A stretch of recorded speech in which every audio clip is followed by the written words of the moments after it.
Na Prever FM, você começa o dia bem informado. No ar, Primeiro Jornal. A primeira notícia, a primeira informação aqui na Prever FM. Pontualmente 6 horas. Bom dia. Hoje é dia 9 de julho de 2024. Uma terça-feira, inverno brasileiro. Bom dia, Ellen Bravo. Bom dia, Márcio Paes. Além de ser inverno brasileiro, ainda chuvoso hoje, né? Especialmente. Chuva estava precisando. Tava precisando dar uma molhadinha no chão, né? Bem-vinda a chuva. Hoje é dia 9 de julho, dia do oncologista, o profissional responsável pelo diagnóstico e pelo tratamento do câncer. Hoje também é um feriado, né? Aqui no estado de São Paulo é o dia da Revolução e do Soldado Constitucionalista. A Revolução de 32 foi um levante armado do estado contra o governo provisório de Getúlio Vargas, instituído 2 anos antes por meio de um golpe de estado.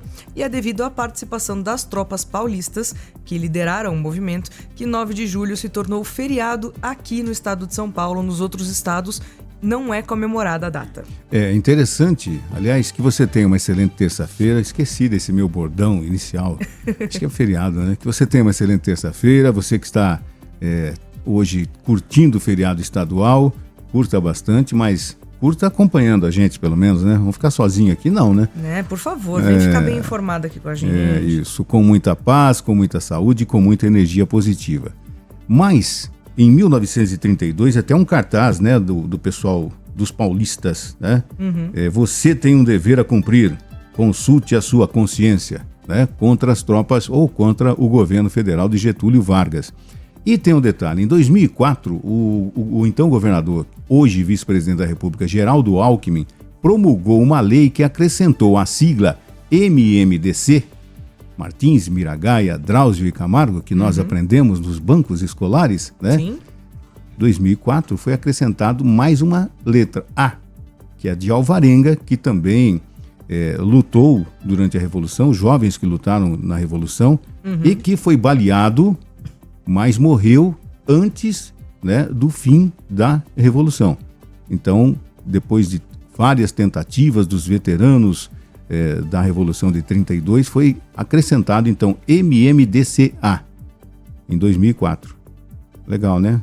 Será que nos bancos escolares hoje eles falam isso? Que agora é MMDCA? Será que mudou, né, nos livros didáticos?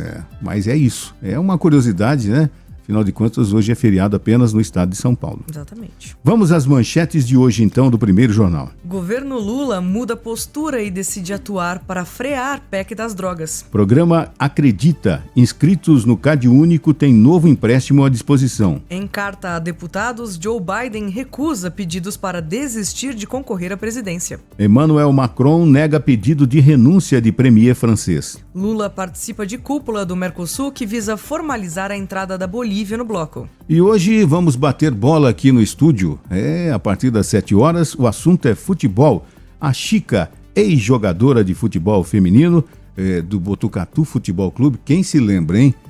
Há quantos anos atrás? Até uns 16 anos atrás, isso mesmo, 16 anos atrás, Botucatu tinha futebol feminino, que ganhou títulos e tudo mais. E a Chica vai ser a nossa entrevistada de hoje, com participação, inclusive, de atletas, de pessoas fazendo perguntas sobre futebol. Sim. 6h03. Agora nós vamos saber como é que fica a previsão do tempo nesse feriado, hoje com Tata Mello. Bom dia, Tata, tudo bem? Bom dia, Ellen, bom dia, Márcio. Bom dia, Tata. Tudo bem? Tudo certo, e vocês? Bem também. Hoje em Botucatu será chuvoso, o dia e a noite. Há previsões de 25 milímetros de chuva. E as temperaturas caíram. A temperatura mínima será de 11 graus e a máxima de 17 graus. Essas condições de frio e chuva se devem à chegada de uma nova frente fria que trouxe mais umidade para o estado de São Paulo a partir desta segunda-feira. A previsão é de que na quinta-feira, dia 11, boa parte do estado volta a ter sol e o tempo mais firme com elevação rápida nas temperaturas. Mesmo com as chuvas dessa semana, a previsão do clima-tempo indica que os próximos meses terão chuva abaixo da média. Isso impacta diretamente os volumes do sistema Cantareira. O Sistema Cantareira é o maior produtor de águas da região metropolitana de São Paulo, abastecendo aproximadamente 46% da população desta localidade. Atualmente, o Cantareira opera com 65,5% de sua capacidade total. Há um ano, o mesmo sistema de abastecimento registrava os valores de 82,5%, portanto, uma queda de 17 pontos percentuais. Além da pouca quantidade de chuva, existe o agravante de temperaturas muito mais altas do que o normal até o fim do inverno, o que aumenta o consumo e acelera o ritmo de descida do volume. Bom, legal. Dá pra gente perceber que quinta-feira parece que vai voltar ao normal, né? Inverno quente, né? Mas vamos aproveitar esses dias de chuva aí também, que as nossas plantinhas, a nossa saúde, todo mundo agradece isso. Estava precisando, né, de uma chuvinha, né? Tomara que no Centro-Oeste também tenha acontecido, continue acontecendo, né? E a gente, depois de um certo horário, cada um em casa hoje, que hoje é feriado, e curta bem esse tempo chuvoso, né? Precisa. Agora 6h06, vamos àquela notícia curiosa, aquela notícia inusitada.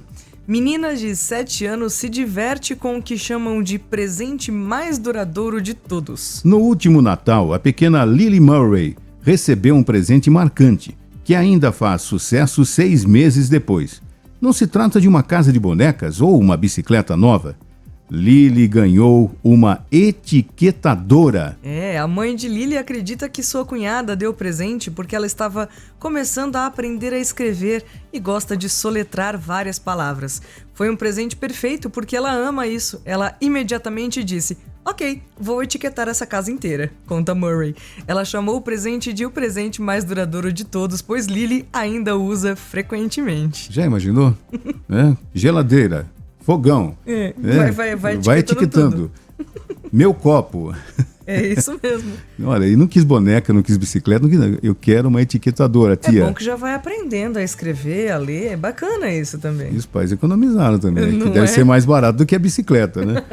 Com certeza. 6h07, e aquela notícia que está bombando nas redes sociais, todo mundo comentando, não é o Dorival Júnior, que já foi ontem, né? Que, aliás, nossa, impressionante, né?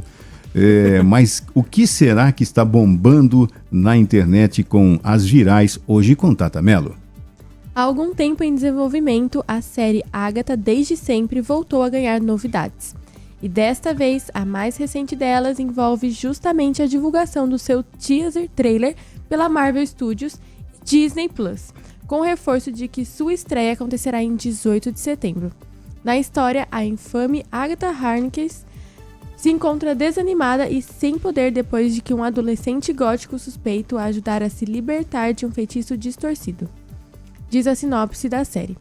A produção é um spin-off da série WandaVision e passou a ser comentada nas redes sociais ao trazer grandes revelações sobre o futuro do Wanda Maximoff no universo Marvel. Os fãs ficaram chocados ao finalmente descobrirem o destino da feiticeira Scarlet, personagem de Elizabeth Olsen, após os eventos do Doutor Estranho no Multiverso da Loucura. Então continua, é isso? Continuação, tem o filme, né, da Feiticeira Escarlate, Doutor Estranho no Multiverso da Loucura é outro filme, e tem a série WandaVision, que daí sim é um spin-off do filme, né, a continuação da história, e daí é um spin-off do spin-off. Ah, entendi. Entendeu?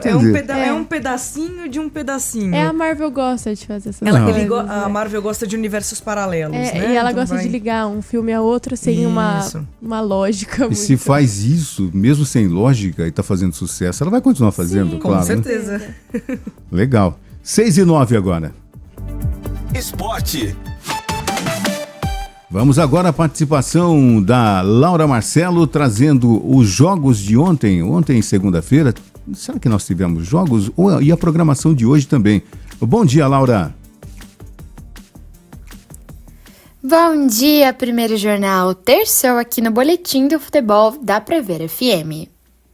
Hoje o boletim é um pouco curtinho, não temos Série A do Campeonato Brasileiro, nem Brasileirão Feminino A1. Porém, teremos o encerramento da 14ª rodada da Série B do Brasileirão.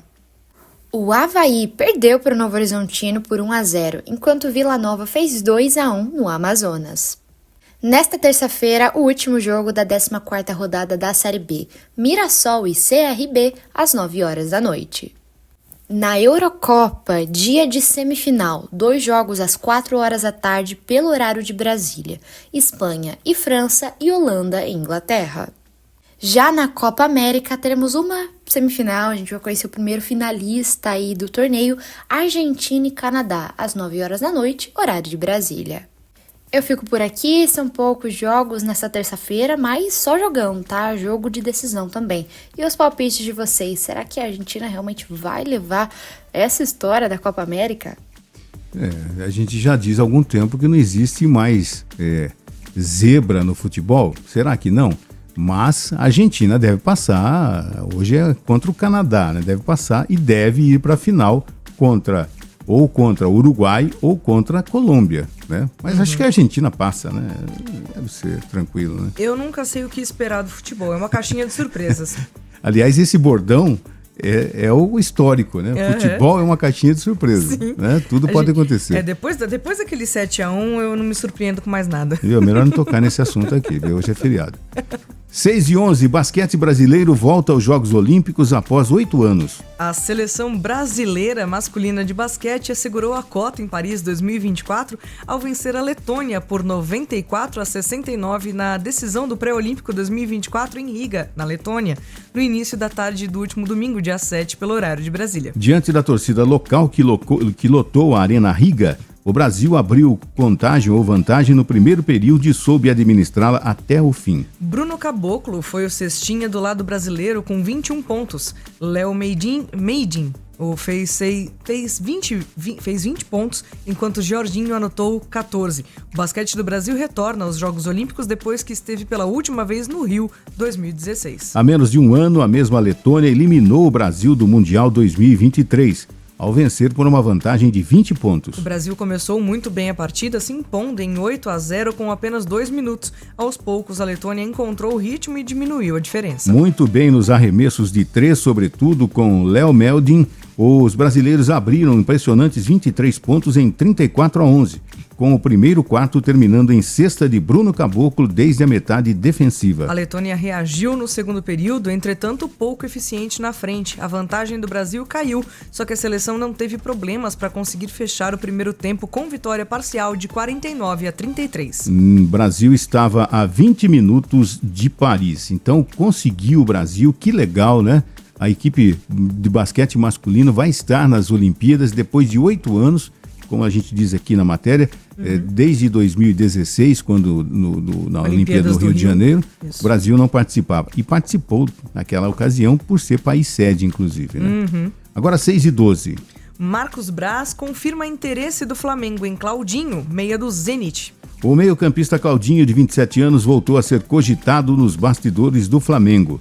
O vice-presidente de futebol do clube rubro-negro, Marcos Braz, deixou claro que está no mercado para reforçar o elenco do técnico Tite e confirmou o novo interesse no jogador que atua no Zenit da Rússia e já passou por Corinthians e Bragantino aqui no Brasil. Estamos avaliando o negócio. Sempre que há uma oportunidade como essa, vamos tentar. Procede o interesse, disse Marcos Braz, vice de futebol do Flamengo, ao canal Paparazzo Rubro-Negro. Segundo o Paparazzo Rubro-Negro, o Flamengo já fez uma proposta ao Zenit e os valores não chegam aos 17 milhões de euros, cerca de 102 milhões de reais na cotação atual. Contudo, Marcos Braz não quis dar detalhes de números, mas também confirmou interesse em outros nomes, como Marcos Antônio da Lazio. Em julho do ano passado, o Flamengo chegou a oferecer 15 milhões de euros, cerca de 90 milhões de reais na cotação atual, mas o Zenit aumentou o valor pedido para 25 milhões de euros. O clube rubro-negro, por sua vez, não aceitou pagar a diferença de 10 milhões de euros na comparação com o que ofereceu e desistiu do negócio. Com o jogador, já estava tudo acertado. Flamengo e meia atacante já tinham definido salário e um contrato válido até 2027, mas a negociação acabou não tendo um desfecho positivo. No fim do ano passado, após o Jogo das Estrelas, Claudinho contou que ficou ansioso na época da negociação, que terminou não avançando. 6h14. A sua cidade no Primeiro Jornal. 6h14 e nós vamos falar o que agora? Os resultados parciais, pelo menos, né, legal. dos jogos regionais. Isso aí. Botucatu no judô masculino ficou em primeiro lugar. No judô feminino, Botucatu ficou em primeiro lugar. Na ginástica artística masculina, Botucatu, primeiro lugar. Na ginástica artística feminina, Botucatu ficou em segundo lugar. No atletismo masculino e feminino, Botucatu ficou no segundo lugar. No taekwondo feminino e masculino, também em segundo lugar. No tênis feminino, Botucatu ficou em primeiro lugar. Já no tênis masculino, Botucatu ficou em terceiro lugar. No vôlei de praia feminino, conquistou o primeiro lugar também. O handebol masculino e feminino aconteceu ontem à noite, né? E estamos aguardando a confirmação dos resultados. Lembrando que hoje o futebol feminino decide o título às 9h30 contra a Barra Bonita no campo do Heróis do Araguaia, né? Torcida aqui para mais um resultado positivo da equipe de Botucatu, que continua liderando o quadro de medalhas dos Jogos Regionais. Bom, e o Festival de Inverno 2024 também continua a todo vapor. Promovido pela Prefeitura de Botucatu, o Festival de Inverno reúne música, espetáculos de dança, peças teatrais, entre outras apresentações de artistas da região.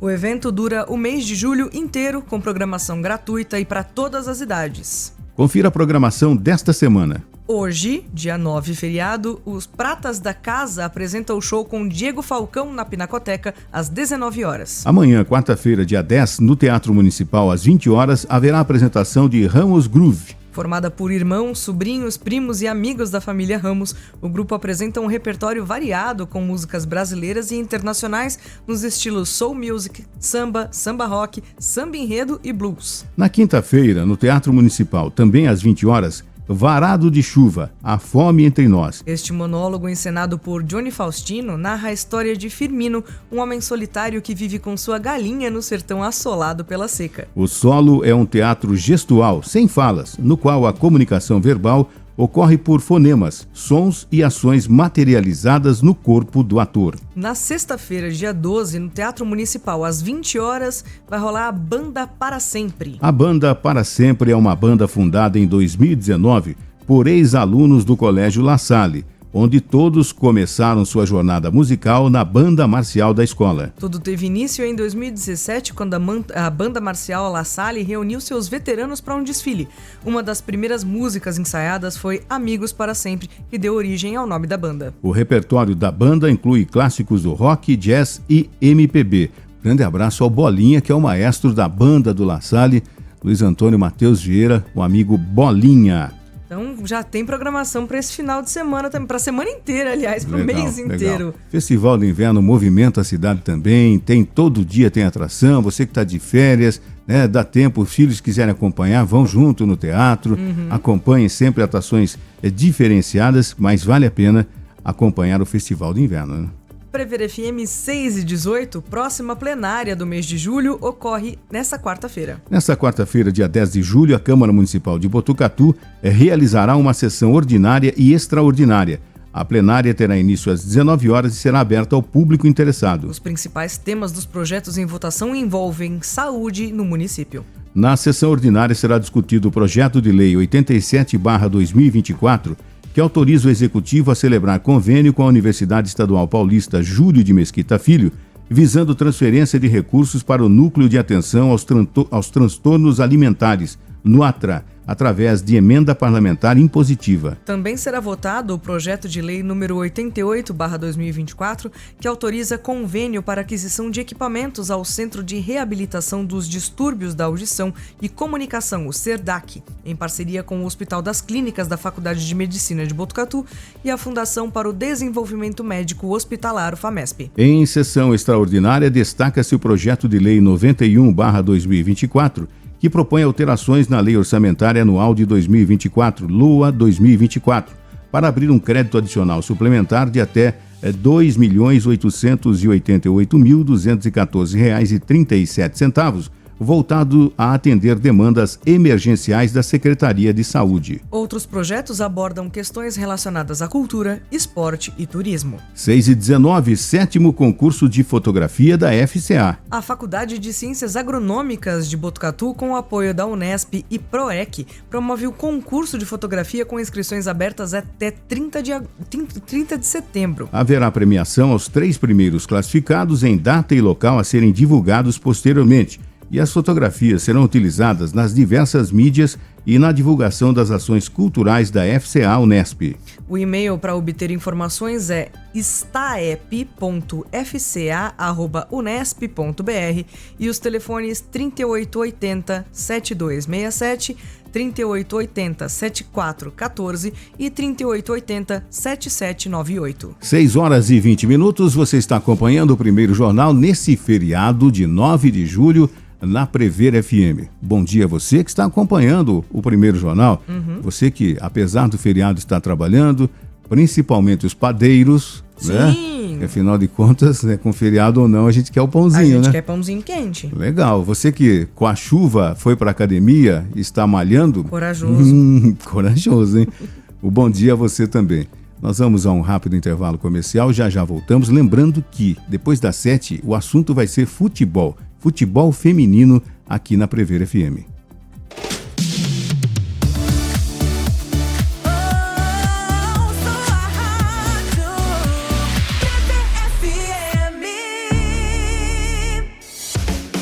Você sabia que o Sistema Prever tem parceria com laboratórios de exames clínicos e de imagem? De raio-x até tomografia, você faz o exame com valor diferenciado e em diversos laboratórios. Informe-se 3811 4040. Pode sentar, se acomoda que temos uma sessão cheia de boa música. Sessão das 8, é pra apreciar. 2 edições, 8 da manhã e às 8 da noite.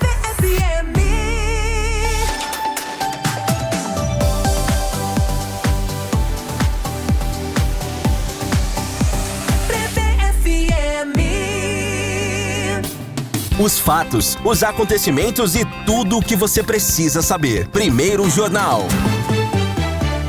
Agora 6h21, PIB das regiões de Bauru e Marília registra crescimento no primeiro trimestre do ano. O Produto Interno Bruto, PIB, das regiões administrativas de Bauru e Marília apresentou crescimento entre janeiro e março de 2024. A informação é da Fundação Estadual de Análise de Dados, o SEAD. Segundo o órgão, a região de Marília, que compreende 51 municípios, registrou a terceira maior alta da economia paulista entre todas as 16 regiões administrativas do estado, com aumento de 2,1%.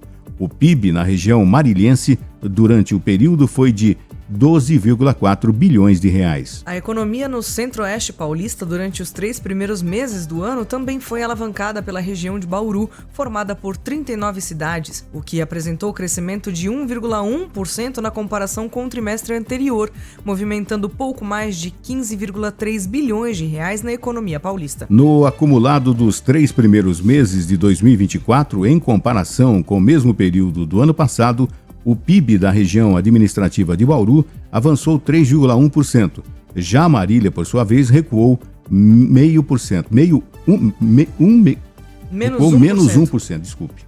O levantamento mostra ainda que a região metropolitana de São Paulo, formada pela capital, ABC, Guarulhos e Osasco, é a maior aglomeração do estado, apresentando a maior participação do total do PIB paulista, com 51,7%, seguida pelas regiões de Campinas, com 19,2%, e São José dos Campos, de 5,5%. As regiões de Marília, 1,6%, e Bauru, 2%, ficam, respectivamente, nas 10ª e 8ª posições. Já descontados os efeitos sazonais, o PIB do estado de São Paulo avançou 0,4% no trimestre, que vai de janeiro a março de 2024, em relação ao trimestre imediatamente anterior, de outubro a dezembro de 2023.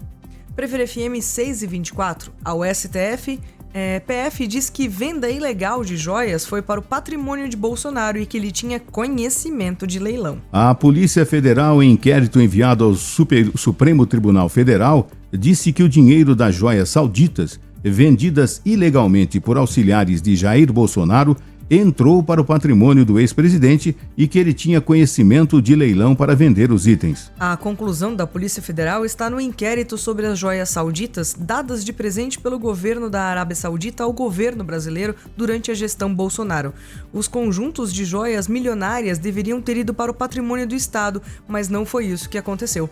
Segundo a Polícia Federal, tendo ido parar no patrimônio pessoal do ex-presidente. Nesse inquérito, Bolsonaro foi indiciado por 3 crimes: peculato, associação criminosa e lavagem de dinheiro.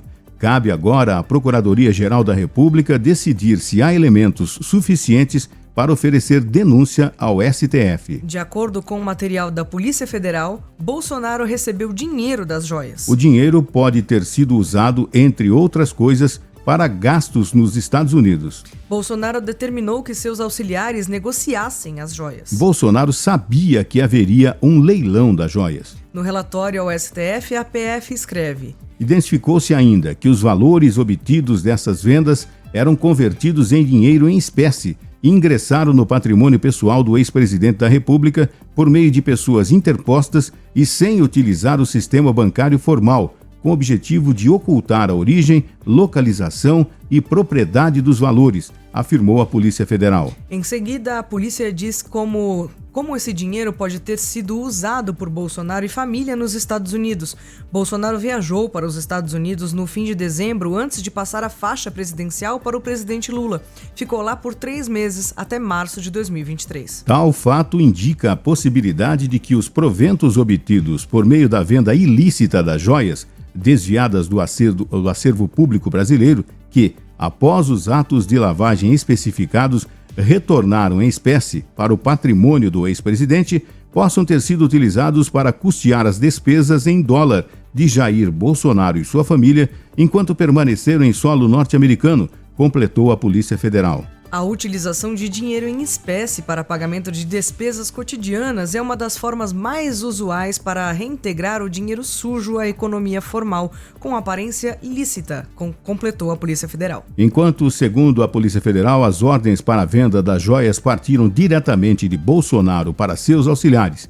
É o que a polícia concluiu a partir de depoimento de Mauro Cid, ex-ajudante de ordens e braço direito de Bolsonaro, e Osmar Crivellati, ex-auxiliar do presidente. As declarações prestadas por Osmar Crivellati, Mauro César Lorena Cid e pelo colaborador Mauro César Barbosa Cid corroboram os demais elementos de prova colhidos, demonstrando de forma equívoca que as esculturas douradas de um barco e uma palmeira, presentes entregues por autoridades estrangeiras ao ex-presidente da República, Jair Bolsonaro, foram intencionalmente subtraídas do acervo público brasileiro por determinação do ex-presidente para serem vendidas ilegalmente nos Estados Unidos, escreve a polícia. São 6h27 e essa história do ex-presidente, né, com novidades, com mais coisas aparecendo, e a Polícia Federal, o STF, né, vai determinar brevemente se indicia ou não o ex-presidente e seus auxiliares. Aguardemos os próximos acontecimentos.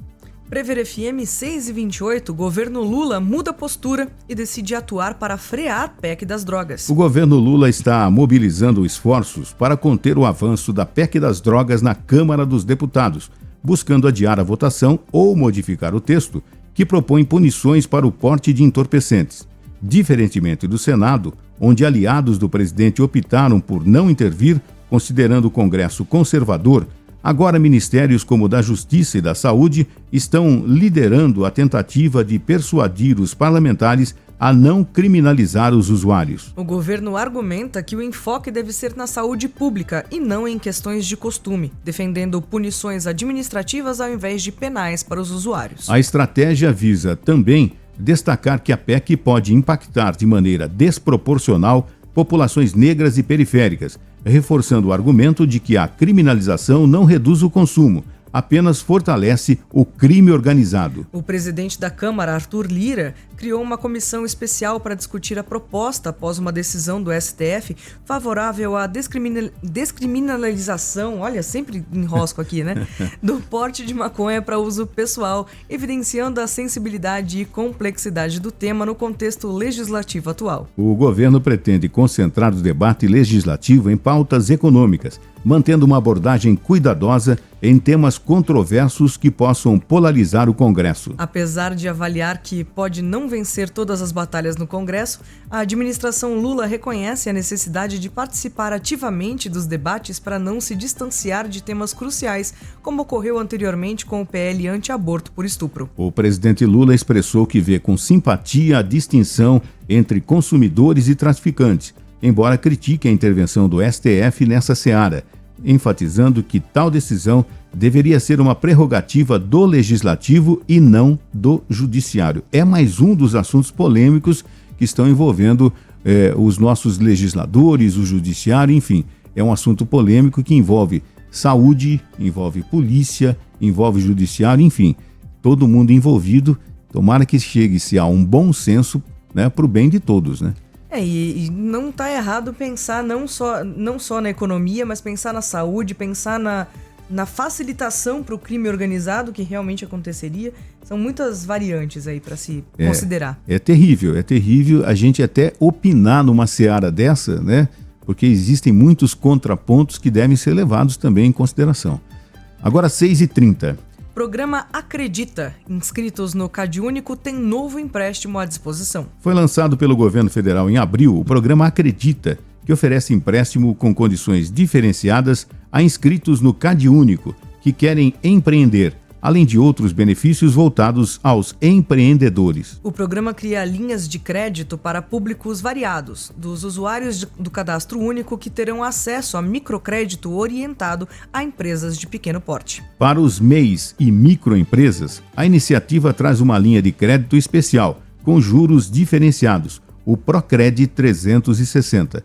A medida provisória institui também o Desenrola Pequenos Negócios, que permite a renegociação de dívidas para MEIs, microempresas e empresas de pequeno porte. O Desenrola Pequenos Negócios é voltado para microempreendedores individuais, os MEIs, microempresas e empresas de pequeno porte que tenham dívidas bancárias. De acordo com o governo, essa modalidade estimulará a renegociação das dívidas ao atualizar que o valor renegociado até o fim de 2024 das dívidas inadimplentes até o dia da publicação da medida provisória possa ser contabilizado para a apuração do crédito presumido dos bancos nos exercícios de 2025 a 2029. Isso significa que os bancos poderão elevar seu nível de capital para concessão de empréstimos. A iniciativa usa como referência o modelo do Desenrola Brasil Faixa 2. Será criado um mecanismo de incentivo aos bancos para renegociarem as dívidas de pequenas empresas e as empresas ganham a oportunidade de pagarem suas dívidas em melhores condições, com maiores descontos, prazos, entre outras que podem ser negociadas junto aos bancos. Além disso, o programa trata ainda de renegociação de dívidas do Pronamp, após a honra das garantias, permitindo aos empresários que ficarem inadimplentes em condições elevadas taxas de juros. Prever FM 6h32.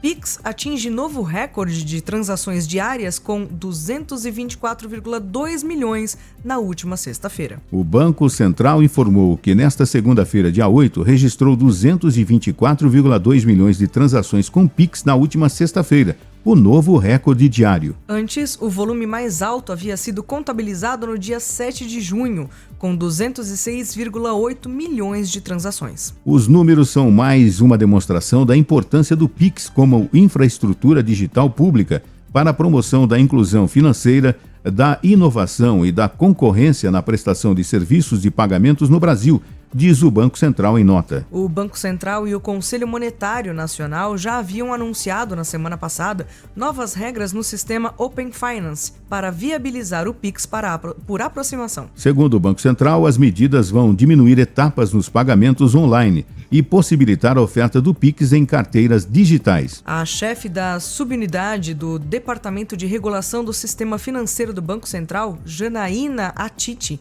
afirmou que as mudanças nos pagamentos pelo Pix PIX devem chegar ao público geral em fevereiro de 2025.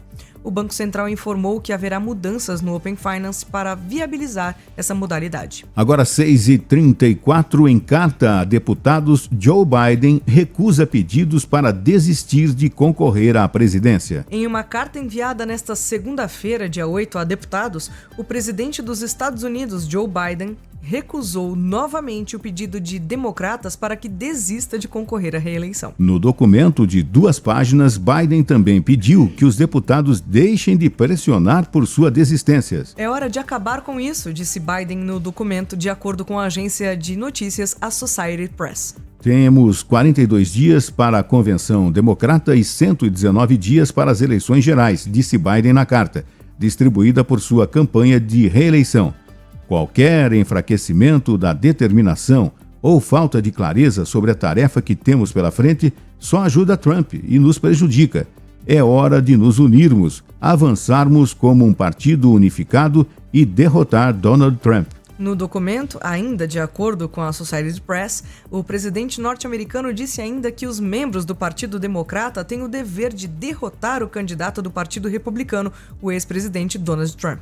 A pressão para que Biden, candidato do Partido Democrata, desistisse de concorrer começaram na semana passada após o mau desempenho do presidente no primeiro debate eleitoral. O presidente, que se mostrou confuso, hesitante e pouco reativo durante praticamente todo o enfrentamento, admitiu não ter ido bem, mas vem insistindo que tem capacidade para seguir na disputa. É uma situação realmente complicada. A gente, de longe, acompanhando o noticiário internacional, a gente percebe que, de fato, como diz o termo usual hoje, o Trump amassou o Biden, né? O Biden realmente demonstrou fragilidade. Fragilidade, problemas, de raciocínio, raciocínio lento. Às vezes parecia que estava bem disperso, que não estava nem participando do debate, enfim. E o Trump se aproveitou disso, mesmo com os 34 processos em que foi condenado Donald Trump, enfim. Vamos aguardar, né? Hello, my friends, né? 6h36. Bombardeio russo atinge o hospital pediátrico em Kiev e mata 28. Em um dos piores bombardeios desde o início da guerra, a Rússia voltou a atacar Kiev nesta segunda-feira com o lançamento em série de mísseis que deixaram cerca de 28 pessoas mortas e atingiu um hospital pediátrico, segundo autoridades locais. O hospital pediátrico Ormadit, o maior de Kiev, foi parcialmente destruído.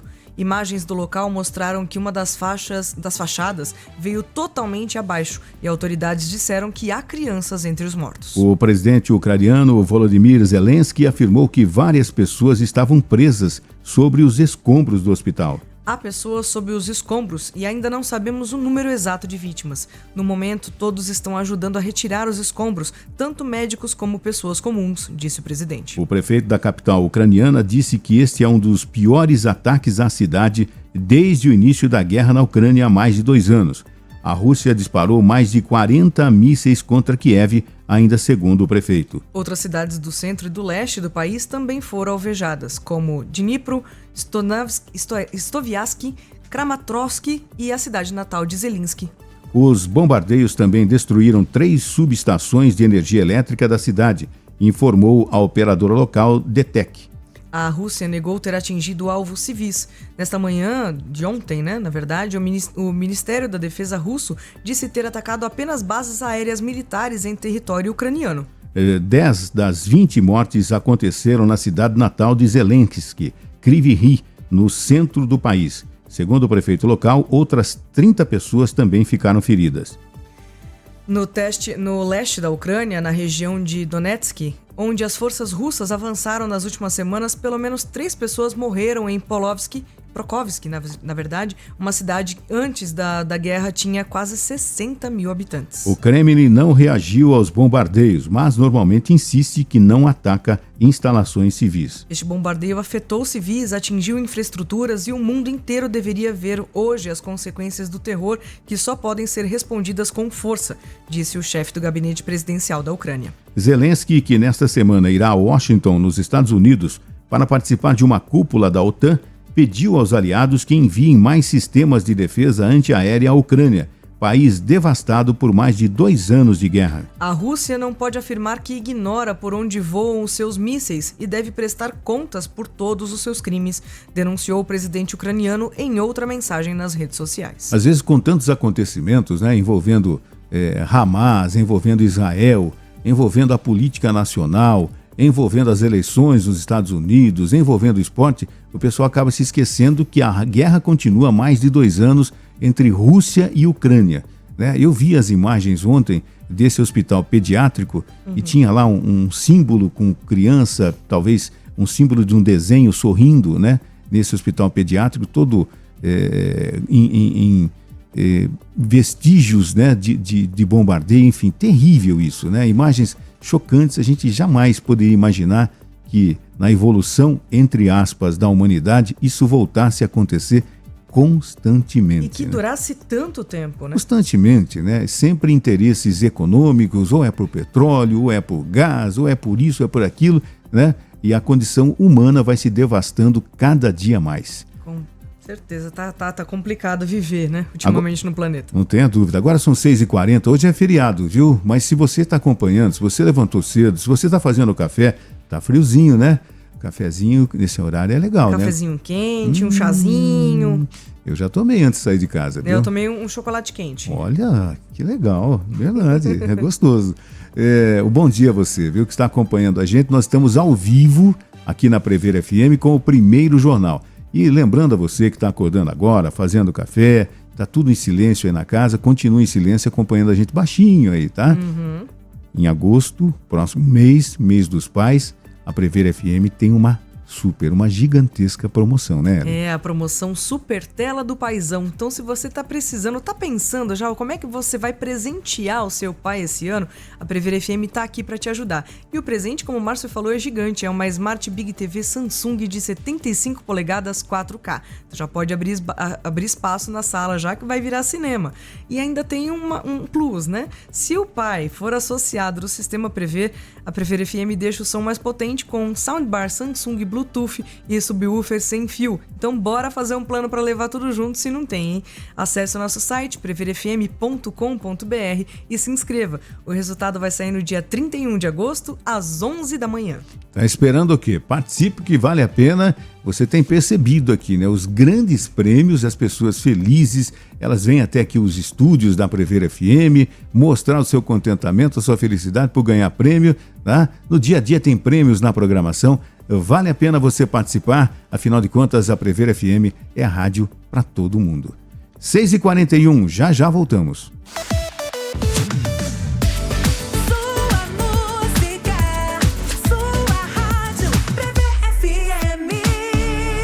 As nacionais têm espaço garantido na programação da Prever FM. De segunda a sábado, 1h20 da tarde, o território é nacional. Prever FM. Você sabia que o Sistema Prever tem ambulância gratuita para levar o associado com hora marcada em consultas em clínicas, hospitais ou fisioterapia? Veículos novos e equipe treinada para te ajudar neste momento delicado com segurança e conforto. Informe-se 3811 4040.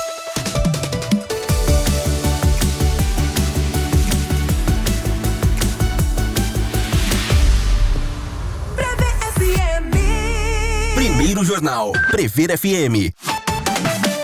Agora 6h42, Emmanuel Macron nega pedido de renúncia de premier francês. O presidente francês Emmanuel Macron negou o pedido de renúncia do premier e aliado político Gabriel Attal. Num comunicado, o Palácio do Eliseu afirma que o presidente pediu que Attal continue como primeiro-ministro por enquanto, para garantir estabilidade ao país. Attal havia entrado no gabinete do presidencial nesta segunda-feira, dia 8, para apresentar a sua demissão após eleições parlamentares, nas quais o campo político do governo perdeu o seu papel como o partido mais forte à esquerda num parlamento dividido. Attal já havia sinalizado a medida no domingo, que segue a tradição política francesa, dizendo que estava preparado para permanecer no cargo por mais tempo como interino, mas que cabia ao presidente decidir. A Nova Frente Popular, coalizão de esquerda da França, conquistou 182 assentos no parlamento e indicou a apuração dos votos do segundo turno das eleições legislativas do país. A aliança centrista de Emmanuel Macron, o Assemblée, ficou em segundo lugar com 168 assentos. Já a reunião nacional da ultradireita conquistou 143 vagas. Nenhuma das três coalizões conseguiu maioria absoluta de 289 assentos, portanto, a formação de um novo governo deverá ser negociada. A França registrou alta participação dos eleitores no segundo turno, o que resultou numa mudança do resultado em relação ao primeiro turno. E a maioria das cadeiras ficou com a coalizão de esquerda Nova Frente Popular. As eleições foram antecipadas pelo presidente francês Emmanuel Macron depois que seu partido de centro perdeu espaço para a ultradireita no Parlamento Europeu. Mas a aposta de Macron colocou a França agora no impasse em relação à governabilidade. A eleição deixará o parlamento francês dividido em 3 grandes grupos com plataformas extremamente diferentes e nenhuma tradição de trabalho conjunto. Tudo isso acontecendo e os Jogos Olímpicos ali batendo a porta, né? Chegando. Você imagina, de repente, o primeiro-ministro pedir demissão ou ser destituído pelo presidente Macron às vésperas dos Jogos Olímpicos que vão acontecer, né? Que vão mobilizar o mundo todo, questões de segurança, enfim, é difícil, né? O presidente Macron deu essa antecipada nas eleições e muita gente dizia, foi um tiro no pé. Mas ele conseguiu, entre aspas, até porque a esquerda conseguiu a maioria das cadeiras agora no parlamento francês. O presidente Macron é do centro, né? E conseguiu segurar o crescimento da extrema-direita no país, que já, entre aspas, de novo, cantava vitória, né? Mas a mobilização, já que a eleição não é obrigatória na França, a mobilização de grupos de extrema esquerda, né, com Raí, Mbappé, artistas, jogadores, enfim, fez com que a extrema esquerda, o pessoal da esquerda, vencesse a maioria das cadeiras no parlamento francês. 6h45. Lula participa de cúpula do Mercosul que visa formalizar a entrada da Bolívia no bloco. O presidente Lula participou nesta segunda-feira da reunião de cúpula do Mercosul em Assunção, capital do Paraguai. Um dos principais pontos do encontro foi a formalização da entrada da Bolívia no bloco. A principal ausência é do presidente da Argentina, Javier Milei, que avisou que não iria ao encontro, apesar de a Argentina ser um dos membros do Mercosul. Milei é rival político de Lula e durante a campanha eleitoral fez críticas ao Mercosul. Ele e Lula nunca se reuniram, a despeito das tradicionais relações entre Brasil e Argentina. Milei não vai à cúpula em Assunção, mas participou de um evento conservador em Camboriú no último fim de semana. Lula, por sua vez, defende a integração entre os países do continente e o fortalecimento do Mercosul, além da contenção da extrema-direita. Esse será um dos temas que o presidente levará para o encontro, ou levou para o encontro. Um trunfo de Lula será a vitória da esquerda nas eleições legislativas na França, após a extrema-direita ter liderado no primeiro turno, e a vitória dos trabalhistas também nas eleições na Inglaterra. Essa reunião marca a entrada oficial da Bolívia no bloco. Além disso, o país é tema também por outro motivo, a tentativa de golpe militar em La Paz. No dia 26 de junho, o ex-comandante do Exército da Bolívia, general Juan José Zuniga, mobilizou tropas e tanques na rua da capital, La Paz, e chegou a invadir o Palácio Presidencial. O governo de Luiz Arce apontou mobilização militar irregular. Zuniga foi preso por tentativa de golpe. O episódio gerou forte repercussão no continente. O secretário-geral da Organização dos Estados Americanos, Luiz Almagro, afirmou que a entidade não tolerará qualquer quebra da ordem constitucional legítima na Bolívia ou em qualquer outro lugar. Lula disse que deseja que a democracia prevaleça na América Latina. Golpe nunca deu certo. O ministro das Relações Exteriores do Brasil, Mauro Vieira, fez um discurso em Assunção neste domingo, já como parte da cúpula do Mercosul. Não posso começar esse meu pronunciamento sem me referir logo de início à tentativa de golpe de Estado ocorrida há pouco tempo, mais de 10 dias, na República da Bolívia. Quero aqui me solidarizar com minha contraparte e amiga Celinda Souza, ministra da Bolívia. No Brasil, também tivemos de enfrentar ainda nos primeiros dias deste terceiro mandato do presidente Lula, uma tentativa de reverter, por meio da violência essência, a vontade soberana do povo, expressa nas urnas. No Brasil, assim como na Bolívia, a democracia venceu. E tenho certeza que sairá mais forte, disse Vieira. Vale a pena, de novo, um comentário com relação à tentativa de golpe na Bolívia? Eu acho que foi um teatrinho, né? Tentaram entrar com um carro blindado lá, né? Numa porta que não passava, a porta era estreita, volta, e aí, sabe, tipo aquela briga de quinta série, mais ou menos isso que aconteceu, né? Acho eu, pelo menos as imagens mostraram dessa forma. Ficou parecendo bastante, se não foi isso, ficou parecendo. E de repente, eu vou invadir, não invade não, vamos tomar um café, depois a gente conversa, né? 6h49. YouTube passa a receber queixas contra clones gerados por inteligência artificial. Os usuários do YouTube podem agora denunciar casos de roubo de identidade com inteligência artificial. A técnica, chamada de deepfake, já foi usada em fraudes financeiras, disseminação de imagens íntimas falsas, incluindo de menores de idade, e desinformação eleitoral. A plataforma de vídeo mais popular do Brasil, com cerca de 120 milhões de acessos mensais, disponibiliza um formulário para receber queixas sobre deepfakes desde março, mas não divulgou a atualização ao público. O site especializado TechCrunch noticiou a existência do recurso nesta semana. Em um exemplo do estrago que podem causar as deepfakes, circularam no YouTube em maio clones gerados virtualmente do apresentador da TV Globo, Marcos Mion, e do cantor Tiaguinho. As cópias protagonizavam anúncios falsos do Mercado Livre usados em golpes. A suposta oferta era de smartphones com 80% de desconto. A reprodução de imagem e voz na internet está entre os principais riscos avendados após o advento da inteligência artificial na avaliação de políticos, empresas e também pesquisadores. Tramita no Congresso um projeto de lei para aumentar a pena de quem usar inteligência artificial para gerar imagens íntimas de mulheres e crianças. E a Justiça Eleitoral vetou as deepfakes durante as eleições de 2024. O YouTube classificou deepfakes que deturpam a imagem da pessoa clonada como uma violação de intimidade, o que é passível de pedido de remoção de conteúdo na plataforma. Só a vítima pode protocolar a queixa. Em entrevista à Folha de São Paulo, a pesquisadora do Laboratório de Forense Digital do Atlantic Coughing, Beatriz Forrugia, alertou que nem toda montagem baseada na imagem de um terceiro pode ser considerada deepfake ou constituir uma violação de intimidade. Uma deepfake é a manipulação de um conteúdo, seja ele áudio, vídeo ou foto, através de uma ferramenta de inteligência artificial, diz. Cada vez que a inteligência artificial recebe maior quantidade de dados, fica quase imperceptível que aquele produto foi gerado por inteligência artificial, acrescentou a especialista. Circulam também na internet outras montagens mais grosseiras, chamadas de chipfakes, segundo Farrugia. Qualquer um com um computador ou celular e um Photoshop pode colocar o rosto de uma pessoa no seu corpo e fazer uma montagem. Sabe o que é difícil nessa história toda? Eu confesso que eu sou leigo.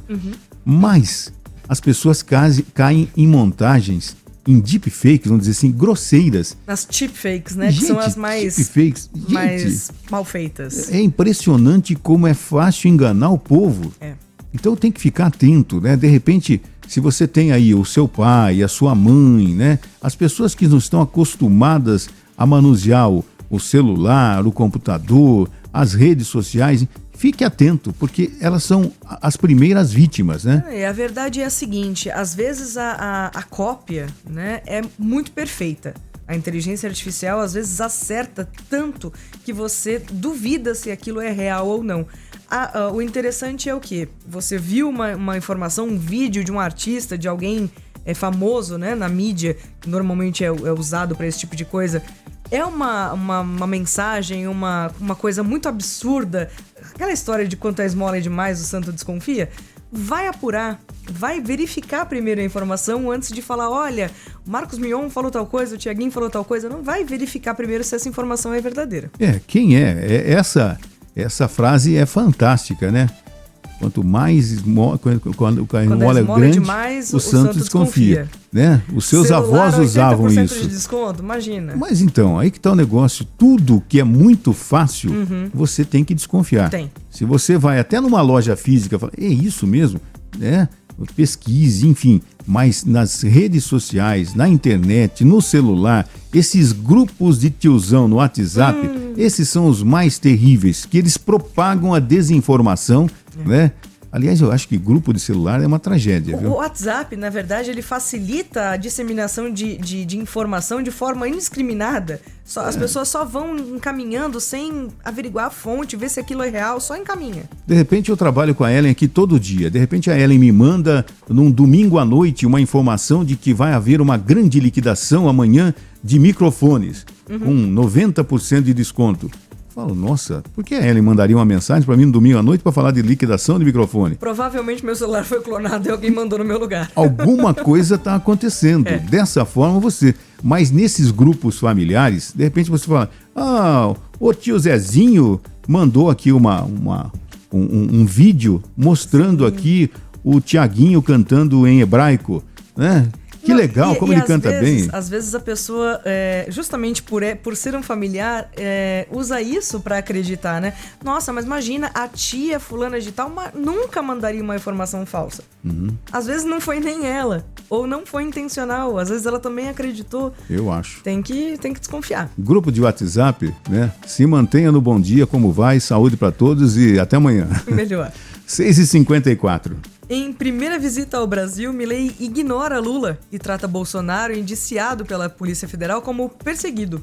Na primeira viagem ao Brasil, desde que foi eleito, o presidente da Argentina, Javier Milei, ignorou o protocolo dos chefes de Estado ao não se encontrar com Lula e tratou como perseguido judicial o principal adversário do petista Jair Bolsonaro, seu aliado político e indiciado pela Polícia Federal pelo esquema de desvio de joias do acervo presidencial. Milei chegou a Balneário Camboriú no sábado, recepcionado pelo ex-mandatário e pelos governadores Jorginho Melo, do PL de Santa Catarina, e Tarcísio de Freitas, do Republicanos de São Paulo, e participou ontem de um congresso conservador. No discurso, não mencionou diretamente Lula, mas atacou governos de esquerda na América Latina. A relação entre os dois presidentes está estremecida desde a campanha do argentino, que fez reiterados ataques ao brasileiro. Na última semana, ele chamou Lula de corrupto e cancelou a ida à cúpula do Mercosul no Paraguai para participar da Conferência de Ação Política Conservadora em Santa Catarina. O Itamaraty aconselhou Lula a não responder,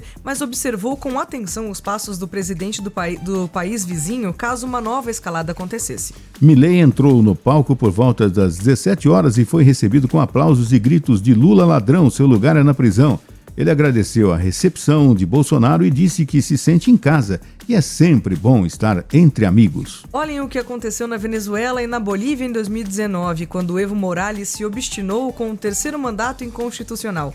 Olhem a perseguição judicial que sofre o nosso amigo Jair Bolsonaro aqui no Brasil e o que está acontecendo na Bolívia agora mesmo. Estão dispostos a montar um falso golpe de Estado, disse Milei. Pela manhã, o argentino se reuniu com empresários e políticos de direita. Ele foi a principal atração do evento, inspirado na conferência homônima organizada nos Estados Unidos desde a década de 70 e trazida ao Brasil pelo deputado Eduardo Bolsonaro. A conferência deste ano foi chamada de a maior da história pelos organizadores e, além de Milei, contou com o chileno José Antônio Casti, que concorreu à presidência do país, o ministro da Justiça de El Salvador, Gustavo Villatoro, e o ministro da Defesa da Argentina, Luiz Afonso Petri. Ao longo do evento, os palestrantes trataram Bolsonaro como única opção e reiteraram que os apoiadores não devem pensar em plano B, mesmo em um momento em que os governadores aliados já se colocam como pré-candidatos. O próprio ex-presidente falou em uma possível mudança de composição do Tribunal Superior Eleitoral e na atuação do Congresso como caminhos para reverter sua situação jurídica. Bolsonaro está inelegível até 2030. A importância das eleições municipais este ano também foi pauta frequente, inclusive com palestras ensinando como os pré-candidatos devem usar as redes sociais para se comunicar melhor e como devem adotar uma cartilha bolsonarista caso sejam eleitos, especialmente no legislativo. A pauta de costumes, por outro lado, ficou escanteada. Muitos participantes usavam adesivos com a frase "bebê não é monstro", em referência indireta ao projeto de lei que equipara a interrupção da gestação a partir da 22ª semana ao crime de homicídio simples, mas a temática não foi central em nenhuma apresentação. Agora são 6h58 em Botucatu. E eu vi um pronunciamento depois desse encontro do Mercosul, do presidente Lula, dizendo o seguinte, que a Argentina é maior do que o Milei, né? E esse país irmão, né, sempre tem acordos internacionais, né? A Argentina depende muito do Brasil, né? E eu acho ruim o presidente se comportar dessa forma. Chegou no país e não foi recebido pelo presidente desse país, enfim, são as políticas, as divergências entre esquerda e direita também no âmbito da América do Sul. 6h58, Titanic. Empresa fará expedição aos destroços do navio 1 ano após tragédia do submarino Titan. Uma nova expedição ao Titanic está programada para o mês de julho, para o fim desse mês de julho, organizada pela RMS Titanic Inc., 1 ano após o trágico naufrágio do submarino Titan. Diferente das tentativas anteriores, esta será uma missão não tripulada, visando inspecionar os destroços do famoso navio que afundou em 1912 após colidir com um iceberg. Apesar das controvérsias envolvendo o status do local como um memorial, a empresa recebeu permissão para explorar o naufrágio, comprometendo-se a minimizar qualquer perturbação ao casco e aos restos das vítimas. O governo dos Estados Unidos tentou anteriormente bloquear a expedição, citando acordos internacionais que tratam o Titanic como um local de sepultamento. No entanto, a RMS Titanic Inc. conseguiu autorização ao apresentar um plano que visa preservar a integridade do local usando veículos operados remotamente para realizar a pesquisa. A empresa planeja manter os ROVs na água por 20 dias, visando obter novas informações sobre a condição dos destroços e artefatos, contribuindo para esforços de conservação e educação. A expedição ocorre em um contexto marcado pelo recente desastre do submarino Titan, que resultou na perda de 5 vidas em junho de 2023. A equipe do Titan estava explorando a região do naufrágio quando ocorreu a implosão do submarino, levando à morte de seus ocupantes, incluindo Stocking Rush, cofundador da Ocean Gate, proprietária do Titan, e outros exploradores. Isso aí foi uma tragédia, né? Eles estão fazendo o inverso, agora estão indo não tripulados, né? O veículo Titan não tripulado. Deveriam ter feito isso antes, né? Com certeza. Agora, eu me pergunto, pra que ficar indo ver destroços de um navio? A gente já sabe que tá lá, a gente já sabe que vidas foram perdidas, a consequência é a deteriorização só do navio, de todo o artefato. Pra que ficar indo lá?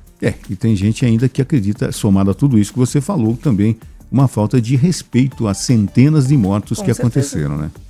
7h01. Vamos a mais um intervalo no primeiro jornal aqui na Prever FM, ao vivo no seu feriado de 9 de julho, e já voltamos.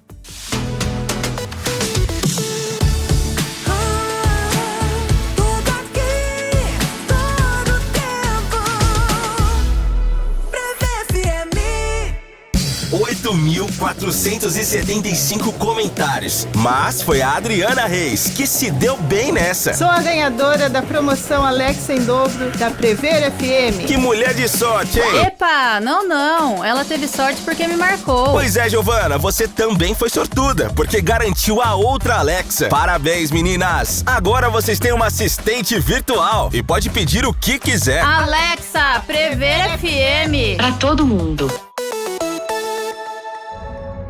Para proteger o seu voto, existem várias camadas de segurança no sistema eleitoral. A urna não tem acesso à internet e não pode ser invadida. O código-fonte é verificado por instituições e especialistas independentes. A transferência é protegida de uma ponta à outra. Ao todo, mais de 30 barreiras de proteção garantem a segurança do seu voto e a integridade da democracia. Justiça Eleitoral, a justiça da democracia. Você sabia que o Sistema Prever tem cemitério próprio? Cemitério Memorial, uma área ecológica com pista de caminhada de 2 quilômetros, fontes de água e um lugar que te traz paz e conforto. Com 110 mil metros quadrados, o memorial fica no início do Lava Pés, perto da Rua Amando. Conheça 3811-4040. As 40 músicas mais tocadas na nossa programação. Você ouve todo sábado às 3 da tarde. Top 40. Só as melhores.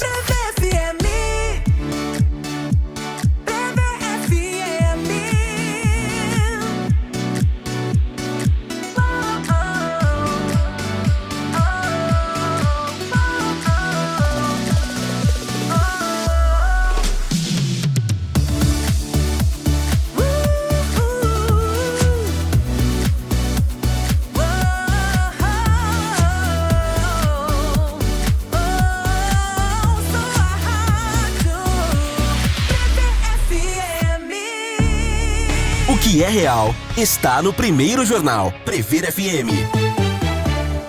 Agora 7 horas. Opa! Agora 7 horas, mudei o microfone, né? Aí eu fiquei perdida aqui nos microfones por um instante. 7 horas e 3 minutos, daqui a pouquinho a Chica tá chegando, vamos entrar em contato com ela, ex-jogadora do Botucatu Futebol Clube, né? A gente vai falar sobre futebol feminino daqui a pouquinho no Primeiro Jornal.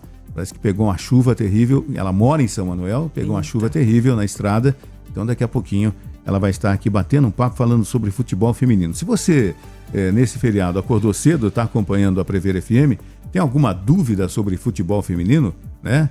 Alguma curiosidade, né? Alguma história sobre o festival feminino, pode entrar em contato através do nosso WhatsApp 3440-1009 e participar do nosso bate-papo. Até porque é um assunto diferente, né? É um assunto que a gente não está acostumado a tratar. Verdade. Né? Futebol a gente fala todo dia praticamente, mas futebol feminino é raro, hein? A gente vai ter Copa de Futebol Feminino aqui no Brasil, né? Nós temos várias equipes de futebol feminino com campeonato brasileiro, inclusive, acontecendo, né? Só que desde 2008, nós não temos, há 16 anos, nós não temos mais o Botucatu Futebol Clube, que nos trouxe vários campeonatos, Copa do Brasil, Campeonato Paulista, enfim, se destacou bastante, né?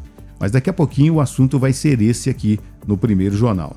Enquanto isso, seguimos com as notícias. Agora na Prever FM 775, Justiça de São Paulo autoriza alteração no registro civil de pessoas não binárias. A alteração no registro civil de pessoas não binárias foi autorizada pelo Tribunal de Justiça de São Paulo. A não binaridade refere-se basicamente a pessoas que não se identificam totalmente como homem ou como mulher. Com a nova decisão, poderão ser incluídos os termos agênero, não binário e ou não especificado no campo sexo do registro civil. O desembargador Viviane Nicolau, relator do recurso, afirmou que a incongruência entre o sexo registral e a identidade de gênero é um fator discriminatório que reforça preconceitos estruturais na sociedade. É inegável o sofrimento a que está submetida a pessoa que não é reconhecida perante a sociedade de acordo com a sua identidade de gênero, completou o desembargador. O Dia Internacional da Pessoa Não Binária é comemorado no próximo dia 14 de julho. A data quer dar mais visibilidade e entendimento a essa identidade. Juridicamente, a identidade de gênero é a experiência interna individual em relação ao gênero, que pode ou não corresponder ao sexo atribuído no nascimento. A identidade de gênero é diferente da orientação sexual. A orientação sexual diz respeito à atração afetiva e sexual se uma pessoa se atrai por homens ou por mulheres, por exemplo. Já a identidade de gênero diz respeito à autoidentificação da pessoa, como ela se enxerga e como quer ser entendida pela sociedade em relação ao seu gênero. 7h07 agora na Prever FM, jogo do Tigrinho. Jogador pode ser indiciado por apostas em jogo de azar, alertam advogadas. Advogadas que atuam em ações de direito do consumidor e crimes cibernéticos alertam para os riscos do jogo do Tigrinho ou Fortune Tiger, cada vez mais intenso e disponíveis nas redes. Elas apontam para prejuízos financeiros com jogos de azar online e até a possibilidade de indiciamento do próprio jogador por contravenção, em especial devido às lacunas legais. O fenômeno do Fortune Tiger, conhecido popularmente como jogo do tigre ou jogo do tigrinho, que tem proliferado em todas as redes sociais, é considerado, diante da legislação vigente, um jogo de azar na modalidade cassino, logo proibido pela legislação atual e classificado como contravenção penal, em conformidade com o artigo 50 do Decreto 3.688/41, alerta Fernanda Zuccari, advogada especializada em direito do consumidor, em entrevista à CNN. Para Fernanda, a nova febre das redes traz questões cruciais ao legislativo e ao judiciário sobre a viabilidade e principalmente a legalidade desse jogo. Quem navega pelas redes sociais já deve ter se deparado com anúncios e promessas de ganho de dinheiro fácil por meio de jogos virtuais. A advogada aponta que a prática não é amparada pelo direito civil e tampouco pelo Código de Defesa do Consumidor. até porque o ato de jogar na atual estruturação dessa espécie não pode ser considerado consumo. Não há o que questionar sobre precedentes legais ou amparo judicial envolvendo o Fortune Tiger, acentua Fernanda. Haja vista que, por ser uma atividade ilegal, inexistem discussões judiciais por meio de ações propostas sobre o tema. Desta forma, o usuário prejudicado dificilmente buscará o judiciário, pois ele também pode responder pela contravenção.